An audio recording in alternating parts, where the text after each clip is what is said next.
Baik, Assalamualaikum warahmatullahi wabarakatuh. Selamat pagi kepada anak-anakku kelas 12 IPA. Ini adalah video kelima, yaitu tentang materi rangkaian jembatan Wheatstone. Sebenarnya kalau kalian menonton dengan urut materi 1-3 atau di video 1-3, terdapat materi 6 dan 7. Tetapi dua materi itu saya hilangkan berkaitan dengan efisiensi materi di bab ini. Baik, jadi materi kelima ini adalah materi terakhir di bab listrik dinamis ini. Oke, mari kita mulai saja, yaitu rangkaian jembatan Wheatstone. Nah, apa itu rangkaian jembatan Wheatstone? Jadi rangkaian jembatan Wheatstone itu adalah sebuah susunan dari hambatan ya, yang nanti dibuat sedemikian rupa. Itu ditemukan oleh Samuel Hunter Christie ya pada tahun 1833, lalu dipopulerkan oleh Sir Charles Wheatstone, sehingga namanya pun disebut jembatan Wheatstone. Nah, konfigurasi rangkaian Wheatstone itu seperti ini. Jadi terdapat 5 hambatan sebenarnya. Jadi di sini ada hambatan satu lagi, tetapi itu bisa digantikan dengan hambatan dalam pada galvanometer.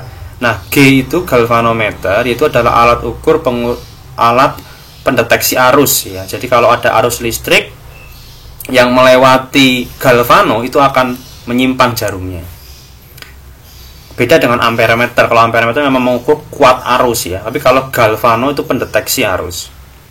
Nah, susunan hambatan yang dibuat sedemikian seperti ini adalah rangkaian jembatan Wheatstone ya, di mana ada RX, R3, R2, R1. Nah, nanti apa itu RX? Nah, ini nanti yang akan menjadi hal penting dalam fungsi jembatan Wheatstone. Nah, tadi ya fungsinya. Jadi begini. Fungsi dari jembatan Wheatstone itu sebenarnya kegunaannya banyak. Dalam kehidupan sehari-hari penerapannya pada sensor ya. Nanti kalian akan bisa lebih tahu di bidang elektronika. Untuk mengukur suatu tahanan yang tidak diketahui. Jadi dalam jembatan Wheatstone itu terdapat RX ya, atau sebuah hambatan yang memang itu tidak diketahui nilainya. Kita bisa mencari tahu nilai hambatan tersebut dengan cara mengatur sedemikian rupa agar arus yang mengalir lewat galvano itu sama dengan 0. Jadi ketika ini dihubungkan dengan sebuah sumber tegangan, maka arus akan mengalir ya sesuai dengan prinsip rangkaian tertutup.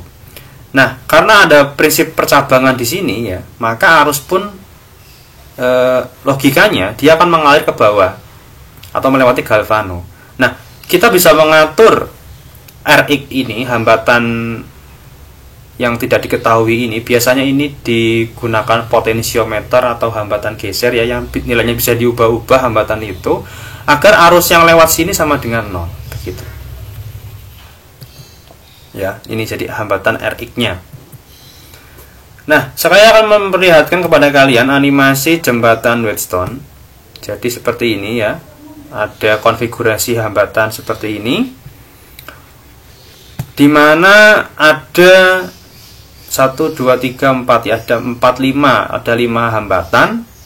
Kalian bisa melihat di sini bahwa arus yang melewati galvano ini ya, ini arus yang melewati cabang tengah itu nilainya 0 ampere. Jadi tidak ada arus yang lewat. Loh, kok bisa Pak? Nah, ya memang karena ini kita bisa melihat bahwa beda potensial. Coba kamu lihat ya, antara titik A dengan B itu adalah berapa ini? 3,6 volt. Lalu beda potensial A dengan D yang bawah juga 3,6 volt. Artinya apa? A dengan B dengan A dengan D itu beda potensialnya sama. Nah, sehingga kalau beda potensial A dengan B sama dengan A dengan D, berarti potensial ya, potensial di B dan di D itu nilainya sama. Sehingga kalau potensial B dan D itu sama nilainya, berarti tidak ada arus yang mengalir ya. Kan prinsip arus mengalir adalah adanya beda potensial antara kedua titik.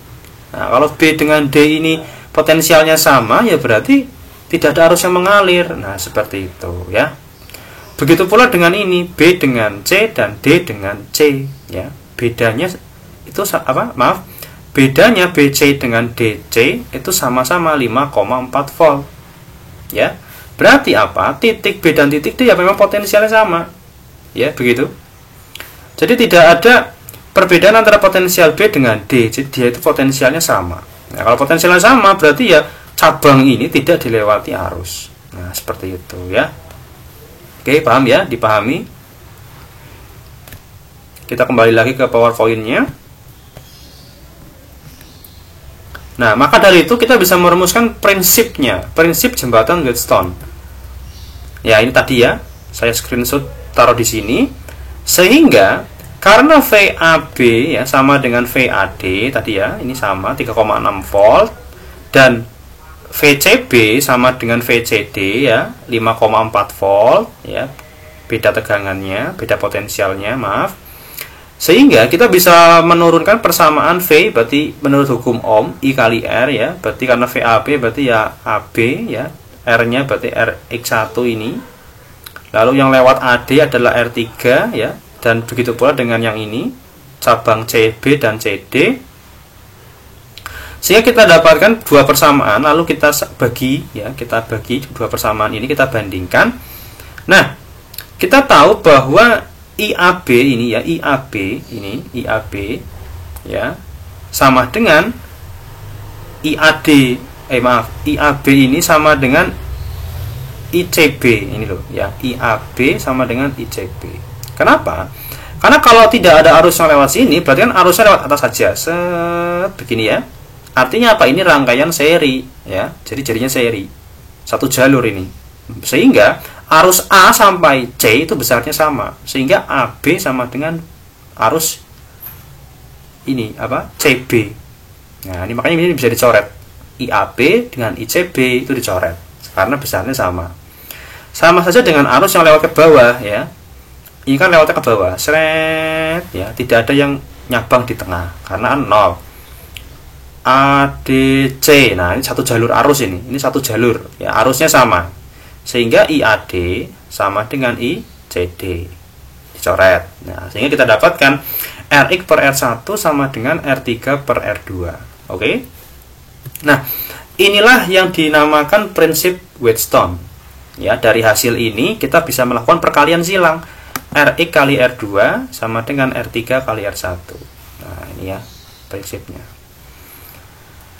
Nah, tadi karena arus yang lewat cabang tengah itu 0, sehingga rangkaian ini menjadi rangkaian seri cabang atas dengan rangkaian paralel dengan rangkaian seri cabang bawah.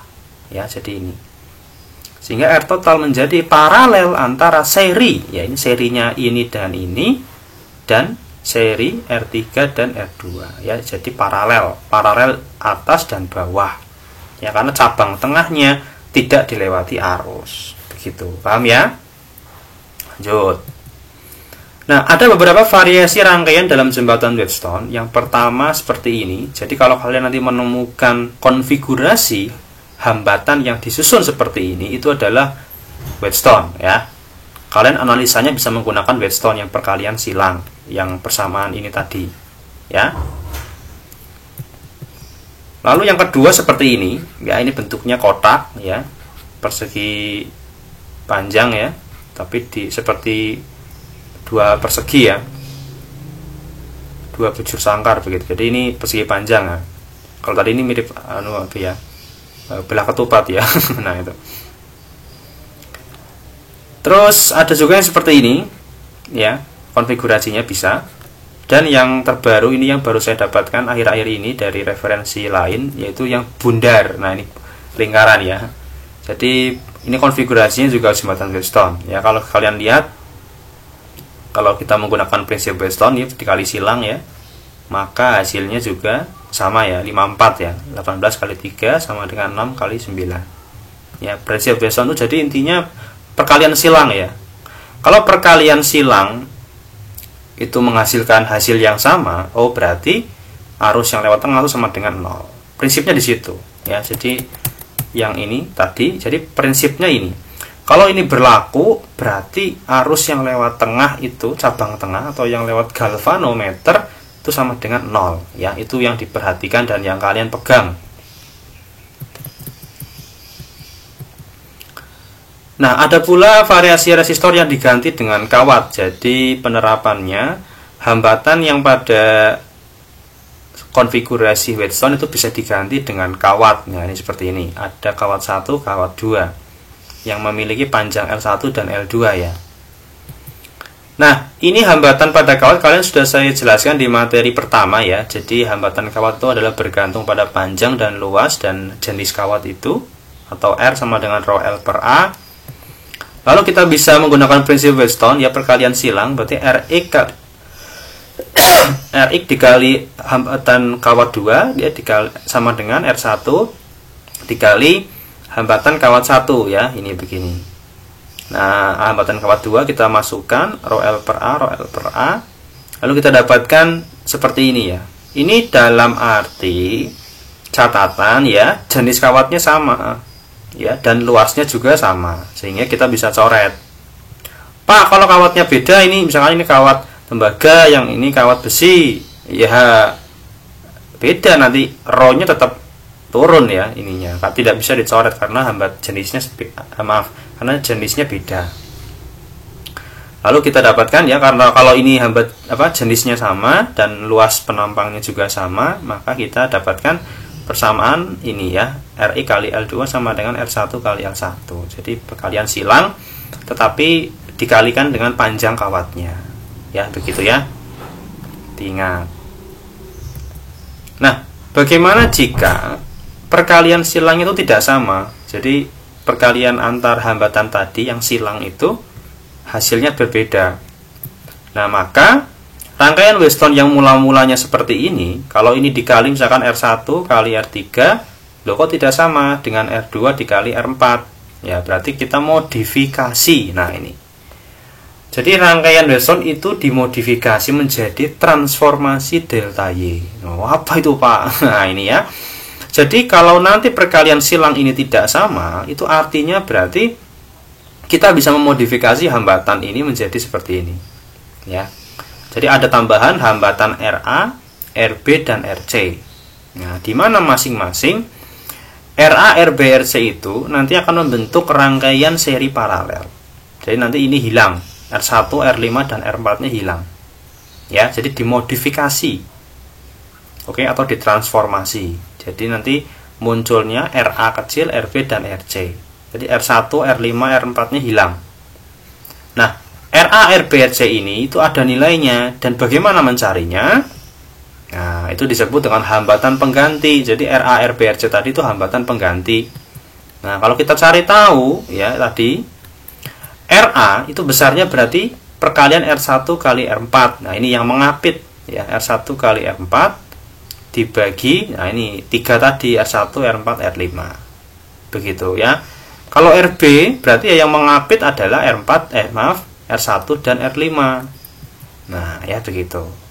Untuk pembaginya sama, 3 hambatan tadi, R1, R4, R5 ya ini. Kalau RC berarti yang mengapit 4 dan 5 ya. Berarti perkalian R4 dikali R5. Paham ya? Jadi nanti ketika sudah dapat RA, RB, RC nilainya berapa, lalu ya sudah tinggal ini di seri ya, dijumlah dengan R2, RC dengan dijumlah R3 ya, seri, lalu diparalel, lalu diserikan dengan RA. Begitu. Jadi dapat hambatan total ya, seperti itu. Mudah ya. Oke, lanjut. Contoh soal nah ini. Ada susunan hambatan seperti ini ya, ada 5. Tentukan perbandingan kuat arus ya pada hambatan R3, pada yang di sini nih. Saat ada sumber tegangan ya, baterai yang dihubungkan titik AC, nah ini kalau dihubungkan di sini di AC dan ketika dihubungkan di BD. Nah, berarti ada dua keadaan nih. Ketika dihubungkan di AC dan yang di BD. Mari kita bahas. Nah, ini ya, hambatan R3 yang di sini. Nah, yang pertama, ketika dihubungkan di AC sumber tegangan tadi, maka ini jadinya rangkaian seri paralel biasa ya. Kalau dihubungkan di AC sini, berarti ini ya seri R12 ya, ini R5 sendirian, lalu seri R4 R3 ya. Jadinya paralel ya, paralel biasa. Oh, maaf, ini tipe ya. Ini tipe. Ini harusnya 3 ya, R4 3. Nah, maka karena mencari arus yang lewat R3 ya kita nyari dulu nih hambatan yang ada di bawah ini ya. 3 dan 4 kita serikan di jumlah biasa berarti 10 ohm. Nah, sehingga karena rangkaian ini paralel ya, tadi kan sumber tegangannya V ya, misalkan V, kita tidak tahu tuh berapa, yang penting V sumber tegangannya. Maka sumber tegangannya ya sama ya, cabang atas, tengah, dan bawah, karena itu sifat rangkaian paralel ya. Dulu sudah dibahas di materi keberapa itu? Kedua ya. Sehingga V saja ya, karena AC ini yang bawah, cabang bawah ini ya, itu tegangannya V ya, atau V sumbernya, dibagi rangkaian seri yang 3 dan 4, yaitu 10 ohm ya. Sehingga kita dapatkan, oh berarti arus yang lewat sini ya, lewat bawah ini, lewat 4 dan 3 itu 1/10 volt ampere ya. Pak, kok ini ada V nya? Karena di soal kita tidak tahu berapa sumber baterainya tadi, berapa volt gitu. Jadi kita simbolkan V gitu ya. Dan ingat, ini yang kondisi AC ya, kondisi dihubungkan di AC. Sekarang kondisi yang dihubungkan di BD. Nah, kalau dihubungkan di BD, berarti ini kita putar ya. Lalu akhirnya apa yang terjadi? Ini membentuk jembatan Wheatstone. Ya, jadi membentuk jembatan Wheatstone. Jadi kalau tadi di sini di apa itu? Di AC, ini bentuknya tetap paralel biasa. Tapi kalau kita hubungkan di sini nih, di pucuk ini dan ini ya, ini jadinya Wheatstone.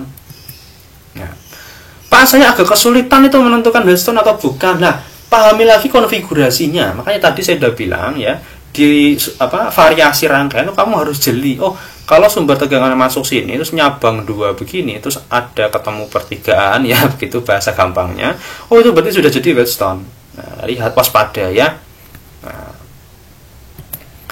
lalu kita cek dulu perkalian silangnya sesuai prinsip Wheatstone ya.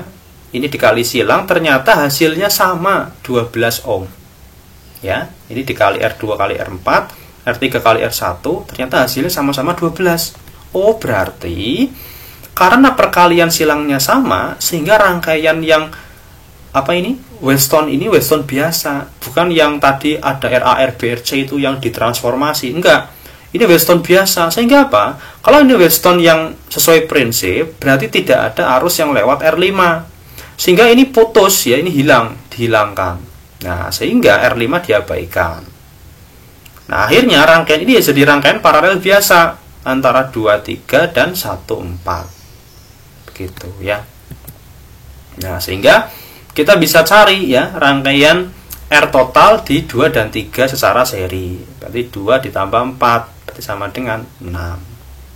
Nah, kalau begitu ya sama dengan tadi ya, ini kan paralel biasa. Karena paralel berarti V-nya sama, berarti VBD adalah V ya, begitu. Sama dengan tegangan sumber sesuai sifat rangkaian paralel.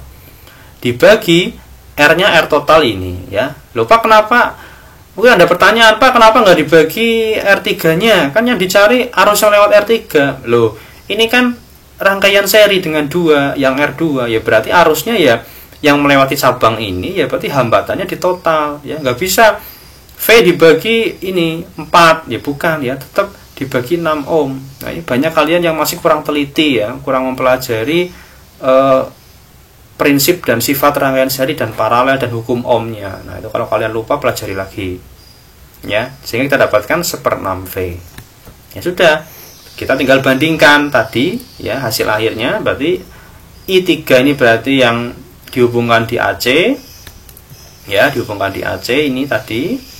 Lalu yang dihubungkan di BD I3 aksen. Nah, kita bandingkan, kita dapatkan berarti perbandingannya adalah 3:5 ya, begitu.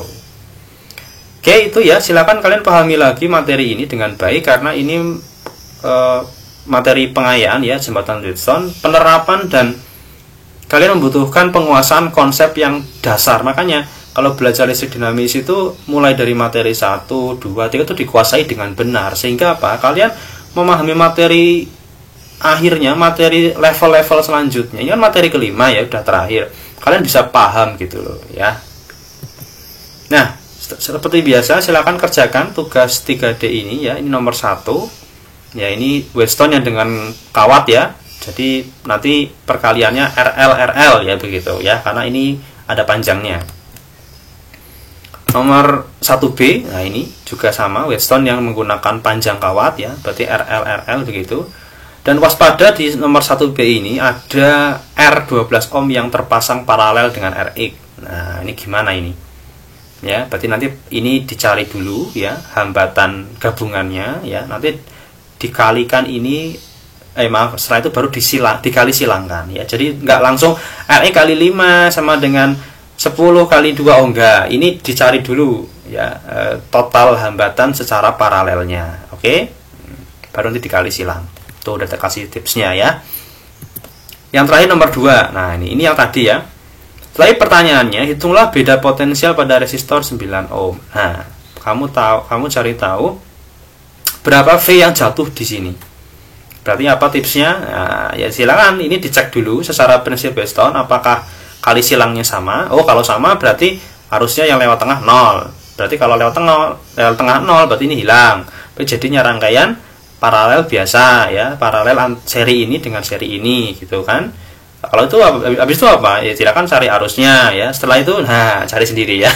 Jadi ada step by stepnya ya. Kalian untuk mengerjakan nomor 2 ini ada step by stepnya ya. Fisika itu kan prosedural. Jadi tidak langsung jadi ya, tapi ada step by stepnya ya. Makanya soalnya cuma 2 kan ya. Oke, silakan dikerjakan ya, difoto dan diupload di learning kita seperti biasa ya. Baik, silahkan dipahami. Ini adalah akhir dari materi bab listrik dinamis ya, sampai pada jembatan Weston.